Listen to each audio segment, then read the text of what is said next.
আমার তো ব্লক মেরে রাখছে, ফোন যে দিমু এটার কোনো উপায় আছে? মারে একটা কাজ কর, ওই যে অনেকের সাথে যে পোলাটা কাম করে না, ওর সাথে একটু কথা কো। আমার মনে হয় যে ও একটা ব্যবস্থা করে দিতে পারে। আব্বা তুমি ঠিকই কইছো, অনেকে মনে হয় আমার লগে রাগ করছে, ওনার লগে কথা কইতে হইব, একটা না একটা ব্যবস্থা তো করণই লাগবে।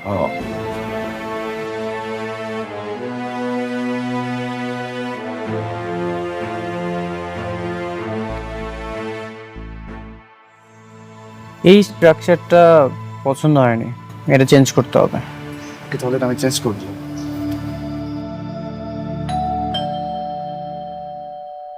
দেখো তো কে এসেছে।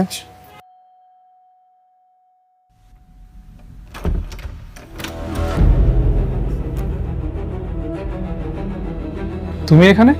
তোমার মালিক অনেক নিশ্চয়ই বাসার ভিতরে আছে। তার আগে বলো তুমি এখানে কি করছো? আছে, অনেক কাজ আছে, সেটা না হয় বাসার ভিতরে গিয়ে বলি।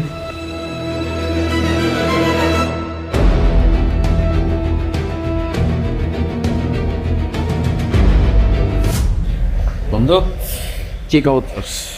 কেমন আছিস? একটা কুকুরকে যদি লাথি দিয়ে বলি তুই আর কখনোই আমার বাসার সামনে ঘুরঘুর করবি না, কুকুর কখনোই আসে না। কেন জানিস? কারণ কুকুরে আত্মসম্মান আছে। তোকে আমি এতবার ঘাট ধাক্কাতে আমার বাসা থেকে বের করে দিয়েছি, তারপরে তুই চলে এসেছিস। তোর কি কোনো আত্মসম্মান নেই? কি বলিস? তুই তো আমার বন্ধু। বন্ধুর কাছে বন্ধুর আবার কিসের আত্মসম্মান? দেখ, বন্ধু রাগ করবে, দুইটা কথা বলবে, এটা তো খুবই নর্মাল। এই তোর আমি কিসের বন্ধু? কিসের বন্ধু আমি তোর? তোর মতো বন্ধু পৃথিবী যেন কারো না হয়।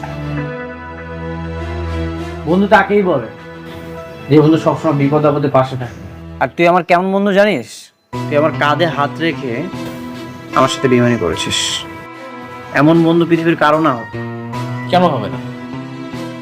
আমার মতো বন্ধু না থাকলে তোকে অ্যাওয়ার্ড দিবে কে? অ্যাওয়ার্ড? কিসের অ্যাওয়ার্ড? অ্যাওয়ার্ড ফুটা কপাল অফ দ্য ইয়ার।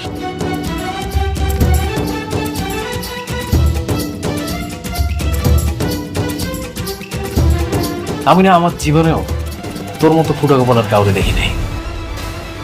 এই জন্য ভাবলাম যে আমার বন্ধুরে গিয়ে একটা অ্যাওয়ার্ড দিয়ে আসি। এই জন্য তোর জন্য একটা অ্যাওয়ার্ড নিয়ে আসছি। নে বন্ধু, আমার সদরে গ্রহণ কর তুই এটা। আপনি কি জন্ম থেকে এরকম শয়তান? আরে ছোট ভাবি, এত রাগ করবে? আচ্ছা তুমি বলো, এই যে আমার বন্ধু অনেক নিজে নিজে কত সম্পত্তির